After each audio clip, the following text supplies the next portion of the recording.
Iran में Hamas chief की ली थी जान।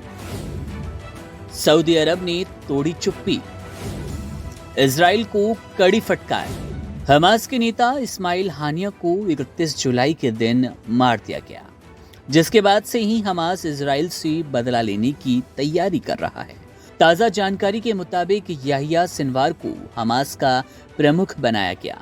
मीडिया रिपोर्ट्स के मुताबिक हमास ने कहा कि इस्लामिक प्रतिरोध आंदोलन हमास ने कमांडर याहिया सिनवार को आंदोलन के राजनीतिक ब्यूरो के प्रमुख के रूप में चुने जाने का ऐलान किया। याहिया शहीद कमांडर इस्माइल हानिया की जगह लेंगे। वहीं इस पूरे घटनाक्रम पर अब सऊदी अरब ने चुप्पी तोड़ते हुए अपनी पहली प्रतिक्रिया दी। सऊदी अरब ने इस्माइल हानिया की जान लेने को ईरान की संप्रभुता का घोर उल्लंघन बताया।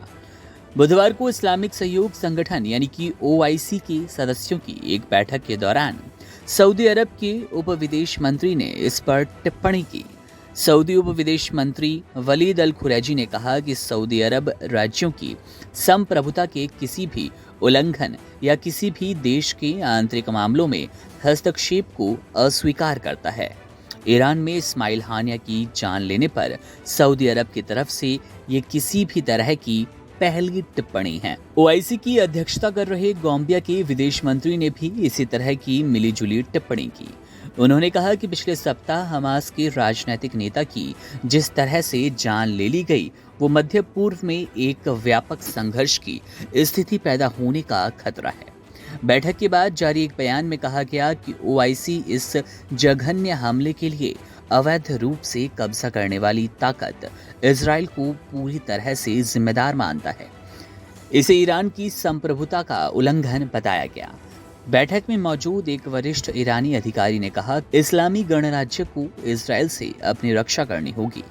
ईरान ने हानिया की जान लेने के लिए इजराइल को जिम्मेदार ठहराया और उसे सजा देने की कसम खाई।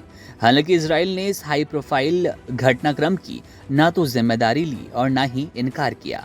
इसी बीच हमास ने याहिया सिनवार को इस्माइल हानिया का उत्तराधिकारी घोषित किया। जैसा कि हमने आपको बताया ही कि 31 जुलाई का वो दिन था जब इस्माइल हानिया को मार दिया गया और अब उनकी जगह हमास के नए चीफ के रूप में याहिया सिनवार हैं। सिनवार ने ही इजराइल पर 7 अक्टूबर 2023 को हमले की योजना बनाई थी, जिसमें 1200 इजरायली मारे गए और 254 को बंधक बना लिया गया था। ईरान और फिलिस्तीनी अधिकारियों ने OIC की बैठक बुलाने का आह्वान करते हुए कहा था कि इस निकाय को हमास नेता की जान लेने पर प्रतिक्रिया देने की जरूरत है।